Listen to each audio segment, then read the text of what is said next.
இயேசு கிறிஸ்துவின் நாமத்தில் உங்கள் யாவரையும் அன்போடு கூட வாழ்த்துகிறேன். இன்றைக்கு நாம் தியானிக்க போகிற தலைப்பு விசுவாசத்தின் அளவுகோல், த மெஷர் ஆஃப் ஃபெய்த். வசனம் ரோமர் 12:3. அல்லாமலும் எனக்கு அருளப்பட்ட கிருபையினாலே நான் சொல்லுகிறதாவது, உங்களில் எவனானாலும் தன்னை குறித்து எண்ண வேண்டியதற்கு மிஞ்சி எண்ணாமல் அவனவனுக்கு தேவன் பகிர்ந்த விசுவாச அளவின்படியே தெளிந்த எண்ணம் உள்ளவனாய் எண்ண வேண்டும். இந்த வசனத்தை நான் டிபிடி வெர்ஷனில் படிக்கிறேன். கிறிஸ்துவின் சரீரத்தில் உங்கள் சரியான பங்கு பெருமையை குறித்து ஒரு எச்சரிக்கையை பேச தேவன் எனக்கு கிருபை அளித்துள்ளார். உங்களில் ஒவ்வொருவரையும் சுய விளம்பரத்திலிருந்து வெறுமையாக்கி உங்கள் முக்கியத்துவத்தை பற்றி ஒரு தவறான பிம்பத்தை உருவாக்க வேண்டாம் என்று நான் கேட்டுக்கொள்கிறேன். அதற்கு பதிலாக தேவன் உங்களுக்கு அளித்த விசுவாசத்தை அளவுகோலாக பயன்படுத்தி உங்கள் மதிப்பை நேர்மையாக மதிப்பிடுங்கள். அப்பொழுது நீங்கள் தகுந்த சுயமரியாதையுடன் உங்கள் உண்மையான மதிப்பை காண்பீர்கள். ஹல்லேலூயா. கிறிஸ்துவின் சரீரத்தில் நமது சரியான பங்கு என்னன்றதை நம்ம பார்க்கிறோம். நம்மளே நம்ம பெருசாக பெருமையாய் நம்ம பார்க்காதபடி நம்மளை காரியங்களை குறித்தே பெருசாக யோசித்து நம்ம எப்படி இது பண்ணணும் அப்படி பண்ணணும்னு இல்லாதபடி தேவன் நமக்கு ஒரு விசுவாசத்தை கொடுத்துருக்கிறார். அந்த விசுவாசத்தை ஒரு அளவுகோலாக பயன்படுத்த வேண்டும் அப்படின்னு சொல்லி இங்கே பவுல் சொல்லுகிறார் பாருங்க. அதாவது தேவன் நம்மை பார்க்கும் பார்வையில் நம்ம பார்க்க வேண்டும். ஹல்லேலூயா. மனிதனின் அகந்தையான எண்ணங்கள், தாழ்வு மனப்பான்மையின் காரியங்கள், இதெல்லாம் பார்த்திங்கன்னா கிறிஸ்துவில் நம்ம உண்மையான அடையாளத்தை மறைக்கிறது.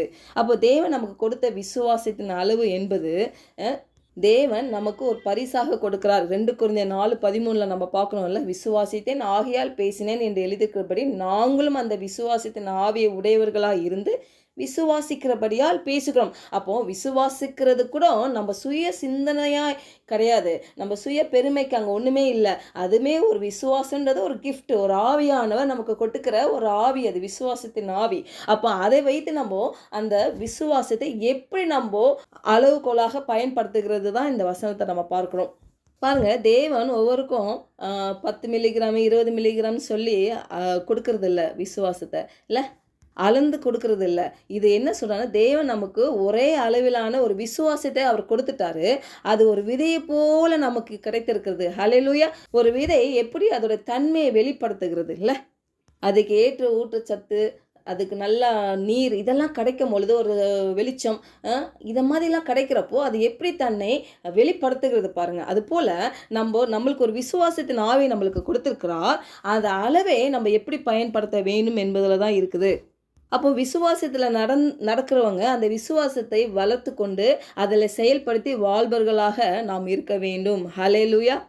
அப்போ இதை எப்படி நம்ம விசுவாசத்தை நம்ம பெருக்க முடியும், எப்படி அந்த அளவுகோலை நம்ம பயன்படுத்த முடியும் அப்படின்னா, முதலாவது நம்ம விசுவாசத்தை வளர்த்து கொள்வதற்கு முதன்மையான ஒரு வழி என்னன்னா, தேவனுடைய வார்த்தையை பேச தொடங்க வேண்டும். ஹல்லேலூயா.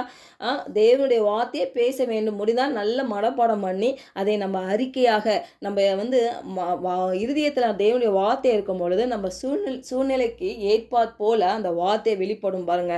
அப்போ முதலாவது தேவனுடைய வார்த்தையை நம்ம என்ன பண்ணணும், பேசணும். கிச்சனில் இருந்தாலும் பேசணும், வெளியே வேலைக்கு போனாலும் பேசணும், எல்லா சூழ்நிலையும் அவருடைய வார்த்தையை நம்ம பேசிக்கொண்டே இருக்கணும்.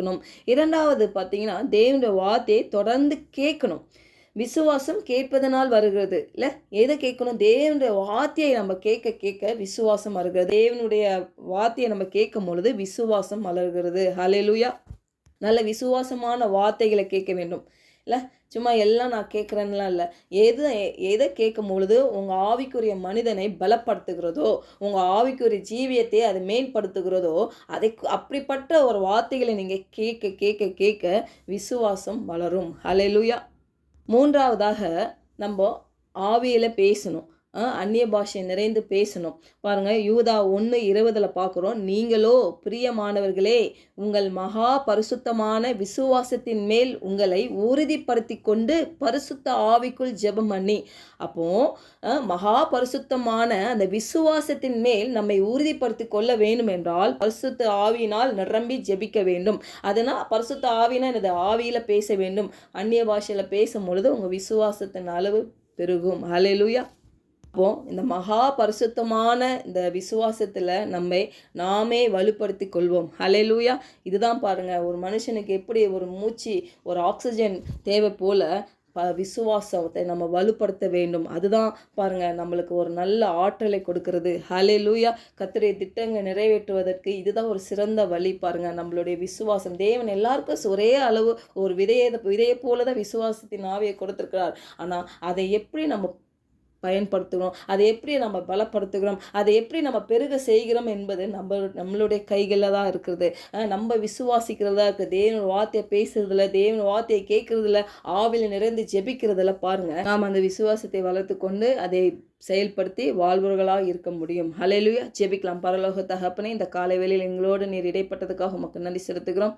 ஆண்டவரே, எங்களை குறித்து ரொம்ப அதிகமாக குறைவாக நாங்கள் எண்ணாமல் எங்கள் எல்லாருக்கும் ஆண்டவரே ஒரே அளவிலான விசுவாசத்தை தான் கொடுத்தீங்கப்பா. அந்த விசுவாசத்தை நாங்கள் வளர்த்து கொண்டு ஆண்டவரே அப்பா செயல்படுத்தி வாழ்பவர்களாகவும் ஆண்டவரே எங்களை விட்டு கொடுக்குறோம்.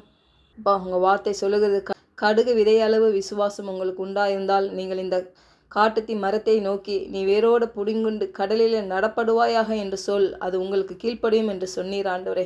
நாங்கள் மலைகளை பார்த்து பேசத்தக்க அந்த விசுவாசத்தை நாங்கள் பலப்படுத்த எங்களுக்கு கிருபை பாராட்டுங்க. நாளுக்கு நாள் நாங்கள் வளருவோம், பலப்படுவோம். கிருபை பாராட்டுவீராக என்று இயேசுவின் நாமத்தினால ஜெபிக்கிறோம் நல்ல பிதாவே. ஆமென்.